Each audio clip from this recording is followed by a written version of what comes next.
This episode of the Inferno is presented by Pearl River Resort. Pearl River Resort is the perfect place to spend a game day weekend. Gaming, golf, dining, entertainment, and more, there's no better place to stay and play.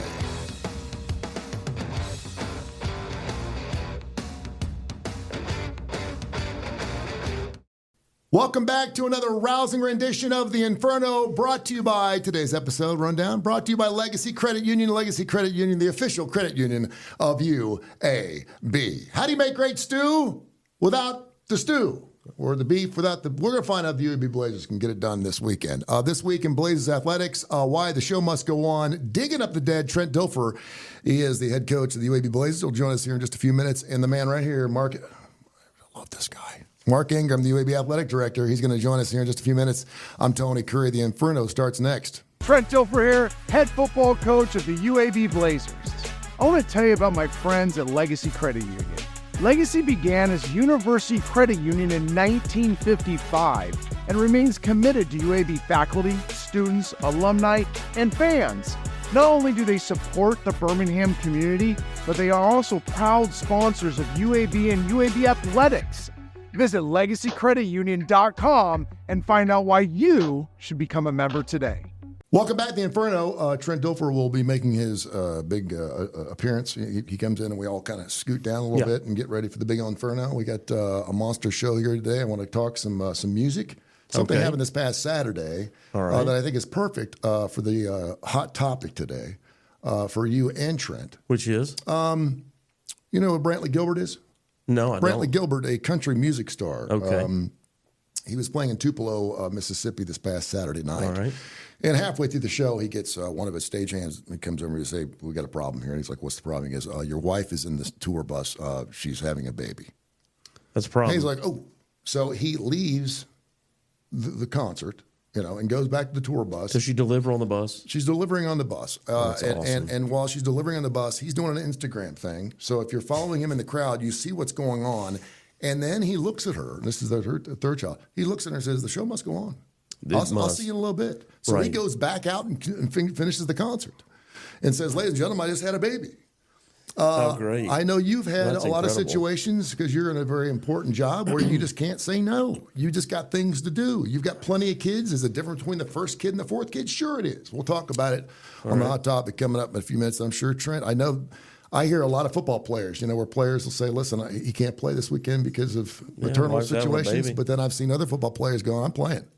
Well, what if it's a Super Bowl? Do you play? Man, look, I was working at the University of Missouri, and we were about to have our second child. My wife asked her doctor, could she travel with the team with me to go to Colorado? This is before Colorado left the Big 12, and has now, of course, come back to the Big 12. In Missouri, we were in the Big 12. So she gets permission. She's about 6 months pregnant. We go out there, and it's high, elevation, the altitude, whatever, and I don't know, barometric pressure and all this stuff has something to do with it. We walk around a little bit too much that day, stairs.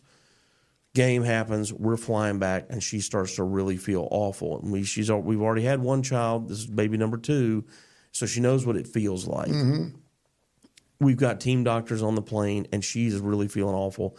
And she's like, you need to talk to the doctor. I'm really concerned. So we're in the air, flying home. And I'm talking to the team doc. And I'm like, hey, I don't know. And now he's up and he's talking to her. The athletic director, a guy named Mike Alden, his wife, Roxanne, who he calls Rocky, was really funny and incredibly sweet lady. And she was so excited about this. And she's like, oh, my God, are you going to deliver on the plane? This is so exciting. And my wife's picturing herself delivering in front of the football team. This is on the team charter. Thank God that did not happen for a lot of reasons, but there was a minute there. She made it to the ground. That'd be a great story. Though. Really thought to be born in the air is pretty amazing. That'd be awesome. What a great story to tell your and kids. how would you tell? What do you put on the birth certificate? Where were you born? Over New Mexico. Is it over? We were halfway between 30,000 feet over Oklahoma Cincinnati, Ohio. I don't know. The Bulls at South Florida 0-2 in conference, 2-4 overall, 2:30 this Saturday. We'll get into that with Trent and Mark coming up in a few minutes this week in Blazer Athletics. What else is going on with the big old gold and green, man? Well, I'll tell you what, we had a great weekend in volleyball. We had a sweep there. They beat Temple and Charlotte. Both of our soccer teams had ties. And we've talked about this on the show before. I cannot stand that. And I do enjoy the game of soccer, but I cannot stand that we tie. I'd rather just see both teams at the end of regulation just pick their best player and do a sack race across the field. Thank you. And that would choose the winner. But they have a scoring system where throughout the season where if you win, I believe I'm sure somebody's going to write and say you got this wrong. But if you win the game, you get 3 points. If you lose the game, you get no points. If you tie, you get 1 point. Yeah. And so ties through the rankings, and as you get closer to the standings at the end of the year, they actually do have value. So we tie, men's and women's soccer both had ties. So not losses, ties. Okay. You feel the same way about the National Football League?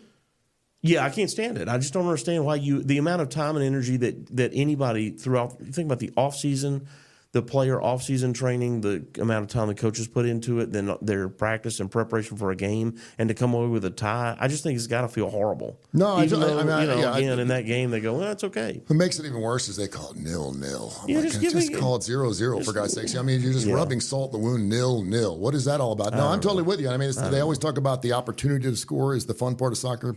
Yeah, well, they do. And I'm not going to poop now on they soccer. do penalty kicks. They do penalty kicks when you get to playoffs. Yeah, right. So when we get to the conference tournament, they won't if you're going to do penalty kicks and if you're going to do penalty kicks in the playoffs like they in the National Football League, you can't have the tie. Then why not do that during the regular season?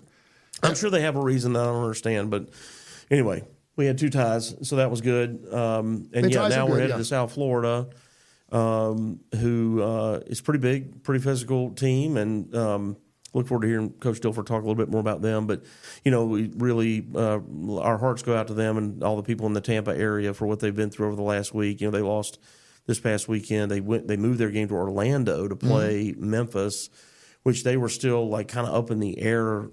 They were supposed to play on Friday night. They had to move the game to Saturday. Are we going to play? Should we play? Can we play in Orlando? And they got to move the whole team to the hotel. And, Memphis is a good team. Got them 21-3.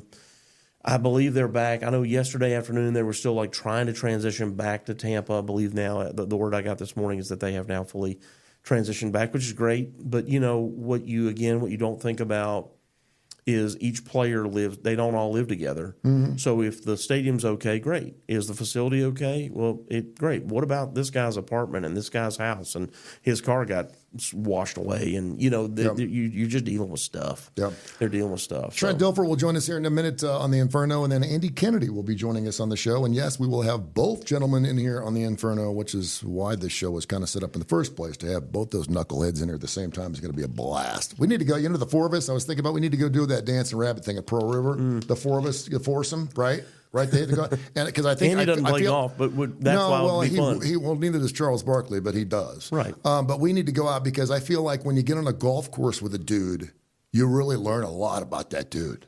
You really learn a lot about it because you can tell their jokes, you can tell their delivery, you can tell about the family man, their work, their ethic. You can tell.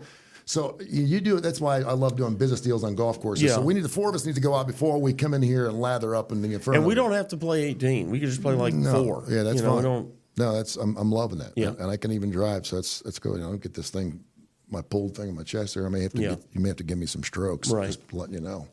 That's this week in Blazer Athletics. Before we do move on to Coach Andy Kennedy and the UAB Blazers, I got my season tickets. Nice. I love that. I already put them in my wallet. Good. It's like, I already got them. They're right there. They're right there, man. They're right there. Don't lose that. Every ticket. Don't lose season your tickets phone. right there. I can go to any basketball game I want to. You need to get your tickets, UABsports.com. Check them out.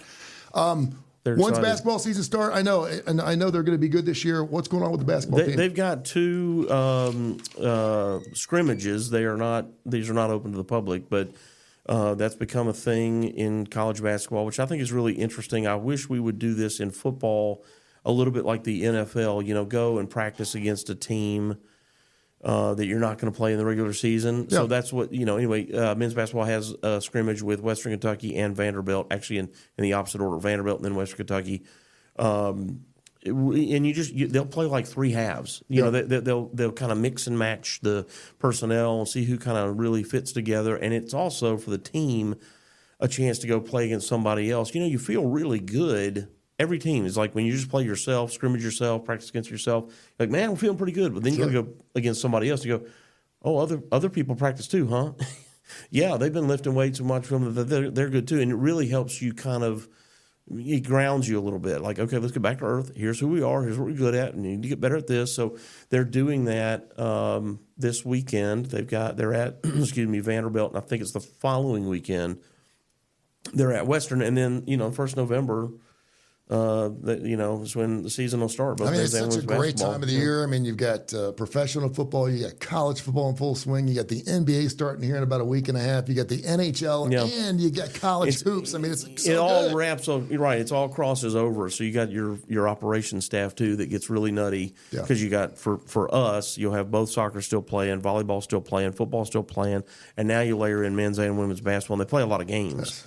So through, call it November, December, it gets pretty wild. And then you have it on the back end. It gets nutty. It does. Well, then in about February, that starts back up again because you got baseball and softball overlap with them. So, oh well. Great stuff. Mark Ingram, the UAB Athletic Director and the head coach of your UAB Blazers, Mr. Dilfer. He's coming up here next. This is the Inferno.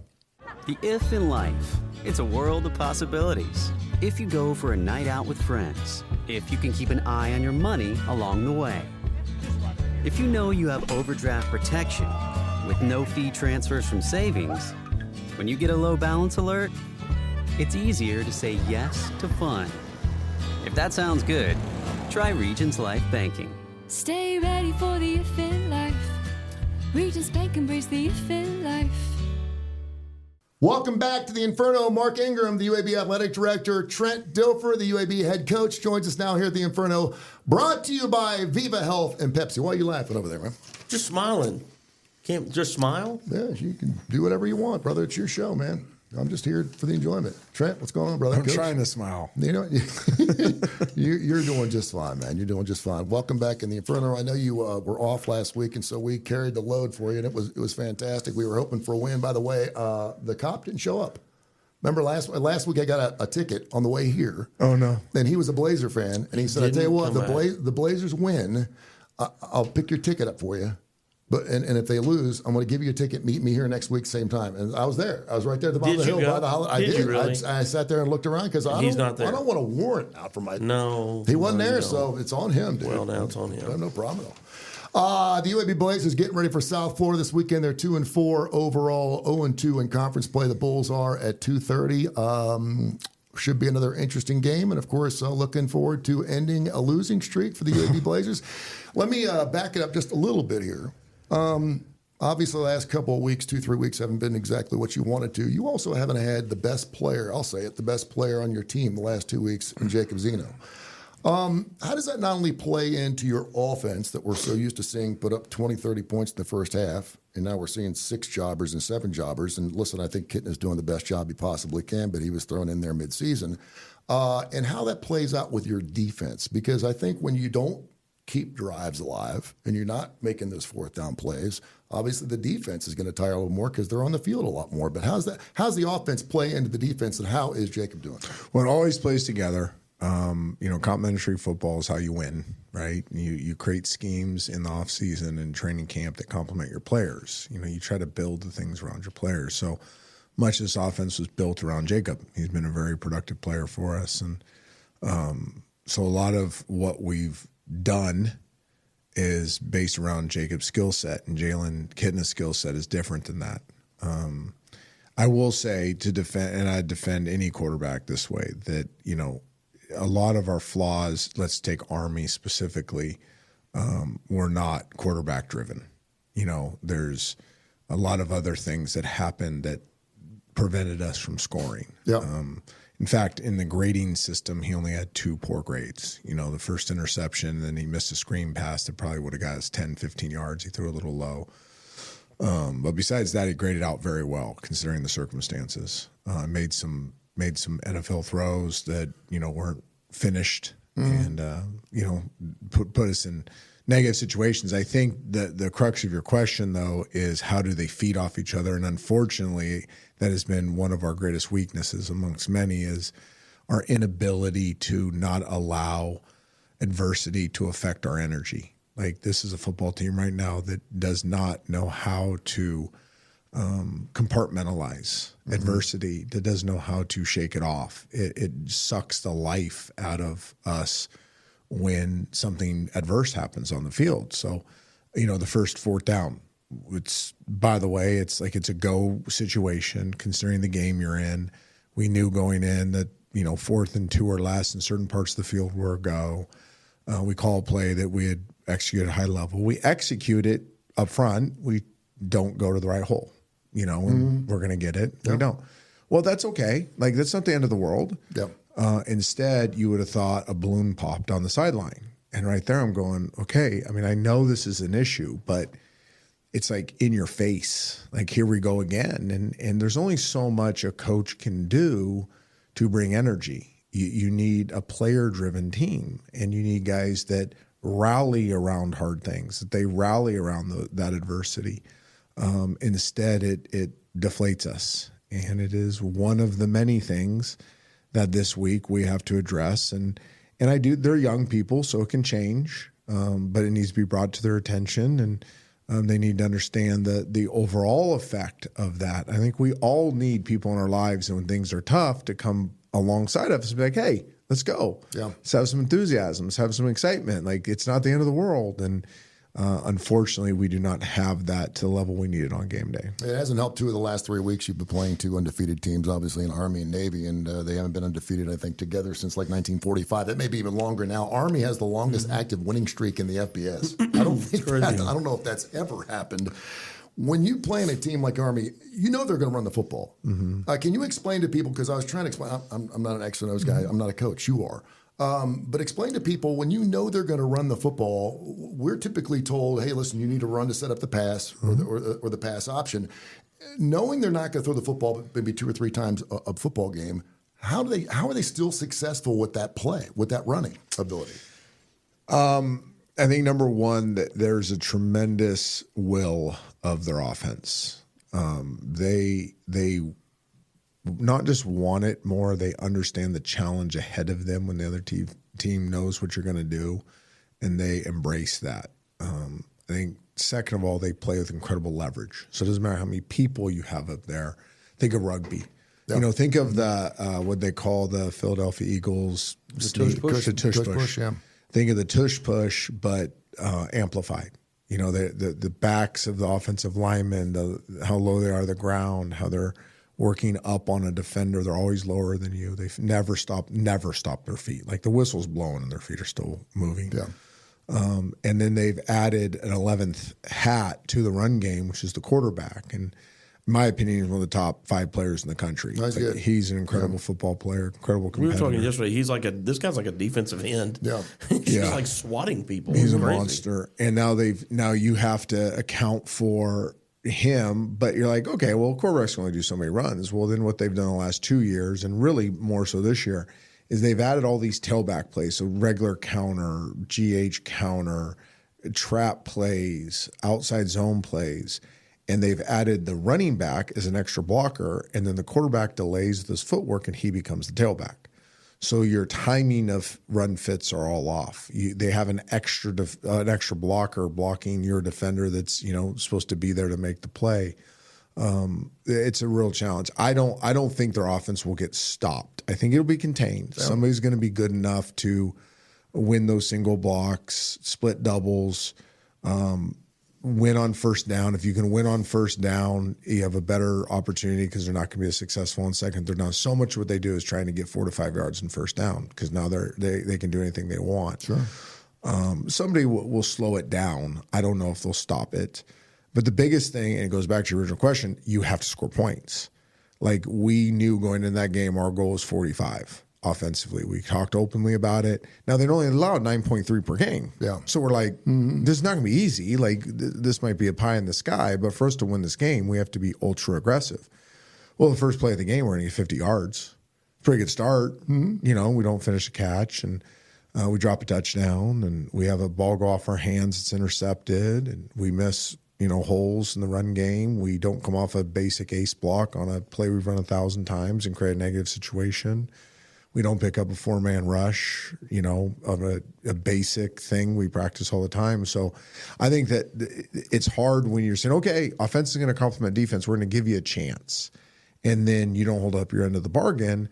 Well, you already know your defense is in a tough situation. Now they're in an impossible situation. Yeah. So that's how the thing snowballed. And Not an excuse. It's just the explanation. Yeah. Trent Dilfer, the UAB head coach, along with Mark Ingram. He's the UAB athletic director. I'm Tony Kurre. This is called The Inferno. We do it every single week. It's brought to you by Viva Health and Pepsi. The one thing that I was looking at, I was scratching through some numbers, 1 and 6 and 4th downs the last couple weeks. I know that as a fan, I love that because I know it could be on your own 34, your own 23. If it's on your own side of the field, I don't know what the parameters or the algorithms say to do. It's only a yard, and then you obviously have a play for that, maybe a rub play like you'd run down from the 2 or something. But I always like the idea because I think you got a better shot at making it and keeping that momentum. Have you felt any pressing of your own to be going for it that early in the game from your own side? No. Okay, so I'll try to keep this simple. When I was on TV, the analytics started, and I was very skeptical. I was the guy, I'm an old school guy, so I was like, gut probably better than analytics. And then you saw the NFL, some guys kind of adopt it, and it wasn't real successful, the Chargers. Yeah. So when I got here, I was like, I want to study this. I at least want to know the why behind. So I met with CAI, who's the analytics company, relentlessly and asked them. And it is 10 years of data. It takes every situation of every individual matchup week to week and account for it. And here's what got me to lean towards it, is it's designed to go win the game. Not keep it close, not lose by less, but to always give you a chance to win the game. And the odds when you convert these 4th downs, your odds of winning go up exponentially. Like not just a little bit. You're stealing a possession. So onside and just deflating the defense, right? It's a backbreaker. Yeah, onside kick steals a possession. Yeah. Getting a 4th down where you normally punt, stealing a possession. You're gaining more opportunities for offense. So I started thinking about it, started going through all the things. The ones that are really uncomfortable are the ones that happened the other day. It's early in the game against a team you know is probably going to score if they get the ball in a short field. And you're going for it on your own, let's call it 30, right? Or 30, what was it, 34? 34. Yeah. Mm-hmm. And but you practice it constantly. You have the right play calls. You have the right matchups. Like you're going to go for these. So you're working on them. And the book says no brainer. Like it's not even there's like green, light green. Like it is a dark green. Like this is 100% go if you want a chance to win this game. So there wasn't really a lot of thought. Now to answer your question, Tulane, I was very regretful of the second half go-fors because that game we would have lost, no doubt about it, but they wouldn't have put up a 70 spot. Yeah, and if you look at the numbers, you realize that. But going while we're playing it, I'm thinking, well, yeah, we're not trying to win, but I do want to play more football. Our team obviously needs more football, right? Like we have not proven to be very good at football. And so the way you get good at football is you play football. Mm-hmm. Mark just said something on the last segment that is like absolutely 100% correct. Football needs scrimmages because we need to test ourselves against somebody else because you don't know. Like, unless you're Nick Saban, you've been doing this for 30 years at the highest level, you don't know when you play each other how good you are. Yeah. But if we were to go play, let's take Troy, for instance. Like, now both of us know, oh, okay, we're not very good there. Or we got to fix that. Or, wow, this is something we can build around. Like you know because you have a test against somebody else. I have no idea why I brought that up. Well, the defense starts to know, like your own defense knows your own offensive play calls and line calls movements and weaknesses. I know your tendencies, or you're not going to. And so, it'd be nice if you could go test yourself. Yeah, but getting back to the 4th down thing, like yes, the only ones I really regret, and trust me, my daughter ripped me a new one for Memphis last year. When we could have kicked a field goal at the end of the first half. We're having a good thing. I think Mark disagreed with the 2, which is fine. I understand that. I don't even remember. But listen, the book was like 1,000% go with a backup quarterback against Memphis at home, them getting the ball in the second half. Like it takes everything into account. Is there a yardage on your side of the is there yardage where it's on a 4th and 1 not to go for it? No, they got to be on your own 4th 11? and 1. Inside like your own 15. There's some they're called recommendation punts, but they're also justifiable goes. Like there's justifiable goes in your own 8. in certain games. When you're a 21-point dog or something, like it's a And justified. historically, this is not what you do. No, nobody does. But this is 10 years of data now. Right. No, it's 11 actually now, but it's 11 years of this. These people, and they get it. Some of them were skeptics when they started to do all this stuff, and now it's just like if you want to win. I always play it like if I was on the other side, would I want you to go for it? That's what I always think. And if I was on the other side, I would not want you. Well, to I'm go gonna give you a crazy one. because I figure you're gonna get it. Yeah. We go for as much as anybody in the country. I was gonna say, do you know what that is? Yeah, we've been very good. Now, there's the other thing too. I was furious at the end of the year, and I asked Mort, we gotta get better on 4th. He goes, Trent, here's what the data says. Like we're really good relative to the rest of the country. Now, there were some situations we weren't in critical times that jump out.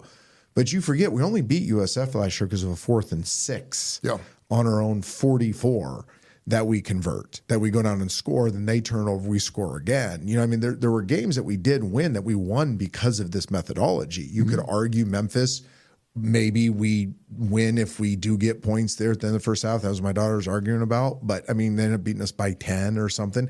And then I look at the flip side. What if we do score a touchdown there? And we got them down by 14 at home, and they got to come out and panic a little bit. And, so there's always those scenarios. Yeah. I'll tell you the crazy one. The one that I still am freakishly uncomfortable around. So we kicked that long field goal, right? We were half a yard away from a go situation. I was almost thankful. Like it's 4th and 6.5, and 4th and 6 was a go. And I didn't feel like we could get 6 yards. You know what I mean? Things were not rolling at that time. So when you go with the algorithms, do you go with it 100%? No. You got to let your gut call I still believe your gut. You have to be, you know what I call it, discerning. Yeah. You have to be discerning with, you got to know your team. You got to know the vibe. Like this week with how we haven't handled adversity well, I may not go for it in a situation that may suck the life out of the defense if we don't get it, because they've proven they can't respond well to that situation. Mm-hmm. Now, Sione is the first, because we started playing around this in high school. Sione's like, I don't care where you go for. Our job is to step on the field and stop. Mm-hmm. Like, it doesn't phase him, but it's phasing the players. Yeah. And then when it starts to phase the players, well, then, every building excuse making starts. But I'll say it's the ones that'll blow your mind. Blow your mind are the goal to goes. Like you would think 4th and goal from the 4 is a guaranteed field goal. No way. Yeah. If you're an underdog, it tells you to go for it. Yeah. Like, again, it's all based on who your opponent is, right? And they're saying, why would you not take one shot here on 4th down from the 4 against a team you're not going to beat if you kick field goals? Yeah. Based on Vegas, based on all that stuff. And now, listen, those I don't go, those, because I think 4th and goals are very hard down, right? I just think in general, the goal-to-go situations are very difficult. And I have ignored the book on some of those. But it's truly any book coach that's following book. Now I'm not beholden to the book, but I am following it throughout the game.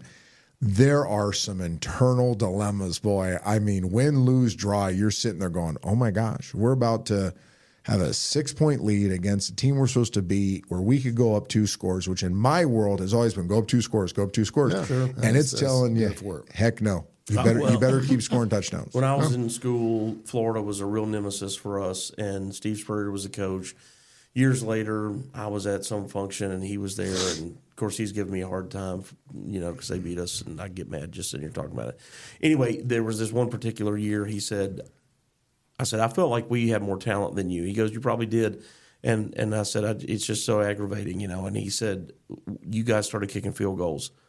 He goes, and I knew that when you started kicking field goals, we had you. And I just was so angry. I mean, I'm mad talking about it. But there's something weird to it. Certain very confident people in their offense are like, oh, yeah, that 3 is okay. We got you. Bill Walsh, and I was lucky enough to spend some time with Bill before he passed. And he used to tell his 49ers teams this, and then Steve Young would just hammer this into my head when we worked together at ESPN. The more field goals you kick, the closer you are to losing. That's what Aldo Greco used to always say. He was, of course, a kicker for 20 years. Really? He said every time you make a 3-pointer, you're that closer to winning or losing. Yep. I can't believe he would say that. Yeah. Mm-hmm. Now it's different when you play for like my defense in Baltimore. We knew, like Rod Woodson told me, hey, scoring 1 touchdown, kick field goal, 100% chance we'll win. Yeah. Whenever I text him, well, you held him to a field goal, and he goes, yeah, that's 3 points closer to losing. Yep. I was like, wow.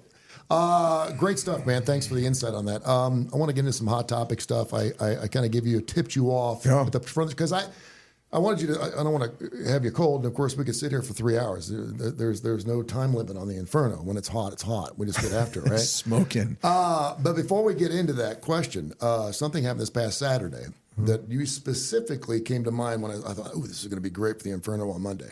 Brantley Gilbert, who's a country music star, was playing the Cadence Bank Arena in Tupelo this past Saturday night.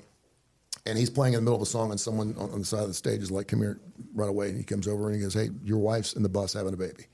Whoa. And he's like, whoa. He's like, okay. And so he walks off stage while they're continuing to play. He goes back there, gets on Instagram, trying to do the whole thing live. And she's sitting there. She's got the towel up. Oh, my gosh. She's giving I birth. didn't know anything about this. Yeah, she's giving birth. His name is Abraham. He calls her a frickin' savage. He goes, my wife is a frickin' savage. You know, Yeah. she's sitting there giving birth to her child on a bus. It was their third child. They have an 8 and a 6-year-old. Then he looks at her and says, the show must go on. Yeah, can I go back? So he didn't say, can I go back? He said, the show must go on. He looks at the phone, he walks back out and gets on. By that time, half the crowd had realized because they're following him. Yeah. They're like, where the hell's Brantley? And they named their daughter Tupelo. No, but that would have been awesome. No, it was a boy named Abraham. And so he says, I just had a boy. And of course, by then it gotten through the crowd that what had happened. So he finished the show. I know as a professional player, and we've thrown this scenario out a million times, and I see, I'll see a player out because of paternal reasons or wife's going to have a baby or whatever, and I'm totally cool with that. I think it depends on whether it's your first one or it's your 15th one. I think that plays into it. But I do wonder what it would be like if Trent Dilfer is the quarterback for whoever in the National Football League, and you got to play a Super Bowl, and your wife is due on Sunday morning. What do you do? Well, first of all, she would tell me to play. You know what I mean? Like, I think it depends. Number one. Because she tells you that doesn't I don't mean know. you do it. I think there's certain wives that they get the amount of people that are dependent upon you for their success. Yeah. Right? And I know for a fact my wife would say, go play. She gets it, yeah. Yeah. Our first one we missed. I was at training camp, mini camp in Tampa, and she delivered 2 weeks early, emergency C-section. We tried to get back private that morning, couldn't do it. I ended up going commercial through L.A., Tampa to California, and get there 2 hours late. Saw the pink ribbon. We didn't know, boy or girl. Yeah. Wow. To this day, my daughter does not hold it against me. She'll joke about it. Yeah. Our son that we lost, but we had him during football season. That was that was a planned C-section, so we planned it around the work week. Yeah. His November birthday. The funniest one was Tori, my third. My wife goes into labor. She wanted Burger King before she went in there, so we get stuck in the Burger King And that line. induced. So she was not induced by a Whopper. Well, Yeah, so we're sitting there in the Burger King line, and she starts oh, Trent, this is coming. I had to drive over the median, over some bushes in a truck and get out of the Burger King line and get her to the hospital. Well, then we're sitting there and Tiger Woods was in his run at the time. He was just at 2 or 3 years into his greatness. Mm-hmm. And he's playing the end of a tournament. I'm sitting there watching as they're prepping her, and he's on the 16th hole and he makes a birdie to tie for the lead or something. And I'm sitting there and they're taking her in and she goes, you coming? I'm like, well, not really. Tiger I need to see if Tiger wins. Yeah, don't you want to know? You want to know? I said, don't you need to know too? And she goes, well, I'll just have the nurse scream for you. So literally, Tiger wins on the 18th hole, and I'm hearing, Dilfer, come on, we're moments away. I literally walk across the hall in the delivery room. I never went downstairs for any of the berths. 20 seconds, I'm in the room. Out pops Tori. Yeah. I'm like, I timed that up perfect. Tiger timed that up perfectly. Yeah, that's great. So I think the wife matters. The first one I do think is interesting. If I have a lot of people dependent upon you for their success, and your first one's coming, and your wife says, go play. I don't know. I don't know if she should. I don't know if I'd believe her in that moment. You cannot fail by taking the high road and saying, no, I'm going to be here for you. You can't fail. Yes. Now, I'm not saying it can't work the other way, but that little nugget will always be in the back of her brain. The road game's really interesting because you got to make a decision, before you get on the plane. Yeah. What you're doing. A home game, I could see a situation like that where wife delivers at 9 a.m. and kickoff's at 1. You're like, hey, can I go roll? And she's like, yeah, get out of here. Go throw some touchdowns. Yeah. Right. But like, she's due on Sunday and you're getting on the plane on Saturday to leave to go to Green Bay. Like, I don't know what to do. Yeah. And I'll be honest with you, as a fan, when I hear about a football player missing a game because they're having a child, unless it's their first, I kind of see them as a little soft. Yeah. I do. I mean, you only get 16. You only have 17 opportunities in the NFL. If there's 13, but you may only have one or two of these too. But if it's your first, I totally get it. If you're first, you got to. I say you do whatever it takes to be there for the first. But the second, third, fourth, I mean, it's kind of like we've been there, done that. We've seen that, unless there's a complication or something. But our fourth, we had just moved into a house. And when you first move into a house, you got boxes everywhere, and like mail was being just collected every day, and I wasn't going through it. And we were keeping it in like a grocery bag. So it's time. And on the way out, I grabbed this bag, of clothes, the things, the delivery bag, your prep. Yeah. And then I was like, and I grabbed this bag of mail because you're going to be there for a couple of days. And so I'm going to pay my bills. Yeah. Well, I got to go. Let's see what's so Amy's over in the corner in this big delivery room, and they're putting all the monitors and stuff. And I'm not even realizing it. I'm just like over here looking at, kind of sorting through the mail, and this nurse yells across. She says, "Are you coming over here?" And I said, "Oh yeah, I'll be there." I said, "But listen, y'all go ahead and call all your students. She's going to put on a clinic." And he's like, she can deliver a baby. She knows how to do this. She's really good at it. First rodeo. Yeah, man. And the doctor came in. When he came in, it was so easy for him, and I know it's a blessing, that it was so easy for him. It was like, y'all have a camera? He had nothing to do. He caught the thing, and then the nurses, take it away, and they're doing whatever.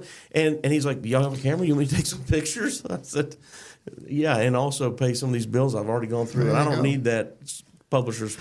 I am wrestling with this thing as a coach. Like, if I'm an NFL coach and like my starting quarterback's having their third, and he's like, "Hey, coach, I don't know if I'm going to go to." Yeah, if you win, you're in. If you lose, you're out. I mean, what do you? I don't know what I say. I like. Really? Maybe that's what you did. Really? Like, haven't you done this twice? I mean, the first your one kid's not going to remember. No, but she will. She sure will. And if you want a fourth, I think it's totally up to the wife. I think it's totally up to the wife. Let me tell you what your father did on your birthday. But see that's not good, because when you put it on the wife, then she's going to go, well, it shouldn't be up to me. You should know. That's what she's going to say. I know. That's why I say. That's why I just say for every child, guys, just if you work at IBM or something, it's a no-brainer. I mean, no one's depending on your work. Yeah. So just if you're a professional athlete, plan your sex life around the possibility of having an in-season baby. Yeah, maybe that's the moral of the story. Good luck with that timing. Difficult. That doesn't work. That didn't work for COVID. That's for sure. Today's Coach's Corner brought to you by Aviva Health and Pepsi. This is the hot topic as well. Closing thoughts coming up here next. I want you to name one person that, if they pass, when they pass, or if they've already passed, really affected your life. Because Pete Rose did that for me. It's coming up here next on the Inferno. Are you getting sacked by monthly fees on your checking account? Trent Dilfer here, head coach of the UAB Blazers. Legacy Credit Union's everyday checking account can get you back in the game. No minimum balance, no monthly fees, and get paid up to 2 days early. Check out LegacyCreditUnion.com for more information and apply today. Legacy, the official credit union of UAB. So, the age of 83, Peter Edward Rose passed away. I told this story. I lived up in Westchester, which is right down from Mason, Ohio, and Pete had a place in Beckett Ridge, which is between the two. That's basically where my in-laws live. Yeah, and there was a batting cage up in Mason, and we used to go up there with a keg of beer, and we'd do slow pitch softball. Had my Friday night rehearsal dinner at Beckett Ridge Country Club. There you go. Yeah, did you ever slide down that big hill? I did not, but I know what you're talking about. It would kill you.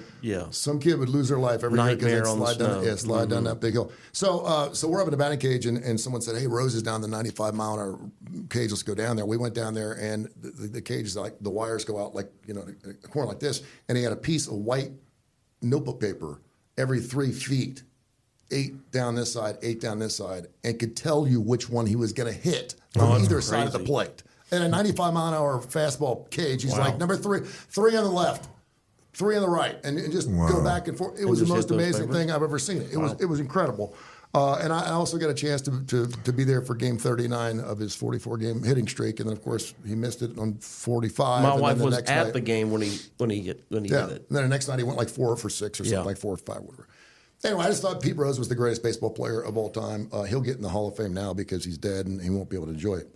They'll put him in there just like they did with Kenny Stabler posthumously. They're not going to let him enjoy it, but they'll put him in. He's already in there. There's a whole Pete Rose shrine in Cooperstown. All right. Yeah, you walk in, there's a whole room dedicated to Pete Rose. He's just not in. Yeah, he's just not. How about that? Yeah. So, but is there anyone in your life, and I was going to say football-wise, but I mean, could it be more important that outside your family members, obviously? I have to think about my dad and think about things that obviously are very painful. But from a celebrity standpoint, people you didn't know but really had an impression on you in your life. Well, I knew both these people.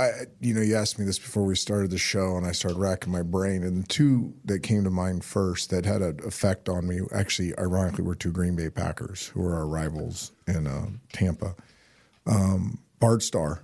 Mm-hmm. I was fortunate enough to win the Bart Starr Award as a player, which is, Walter Payton's Man of the Year. Bart Starr is kind of a similar thing where your teammates vote one player from every team, and then there's one guy that wins the whole NFL. And I was fortunate enough, honored to win that in 2003, I believe.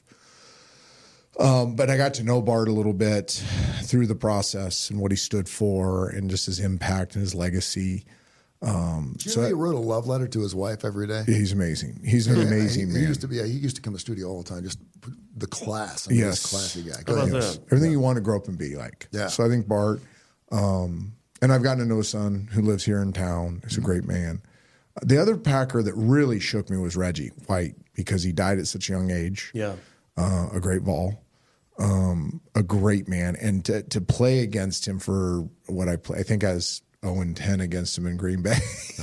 Him and Favre beat him a couple times at home, but played against him, let's say 16, 17, 18 times. And in my opinion, the most dominant defender of all time. Lawrence Taylor's up there, Derek Thomas is up there, Dion's up there. One of those, they're the Mount Rushmore. But Reggie was literally unblockable when he wanted to be unblockable. And two guys couldn't block him. He was just so strong. Yeah, he was almost like a superhero. Like the closest thing to a superhero you could see on the football field. Like he could just come out of the phone booth and be like, okay, superhero cape on. We're about to end the game. I'm going to end the game. And he did it constantly. He did it throughout his whole career.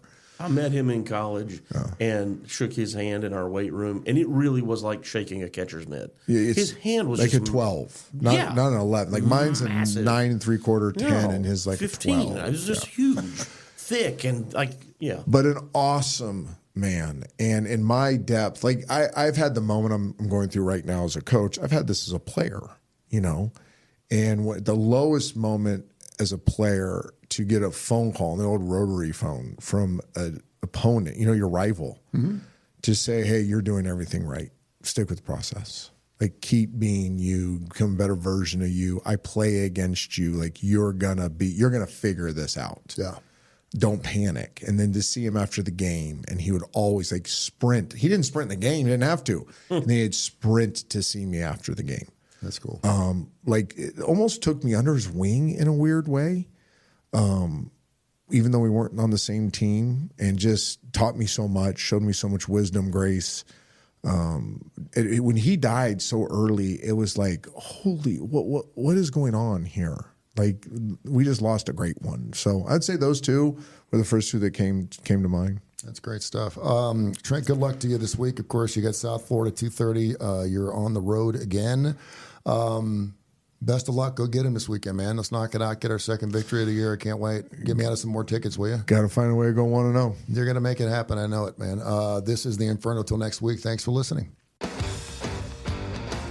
This episode of the Inferno is presented by Pearl River Resort.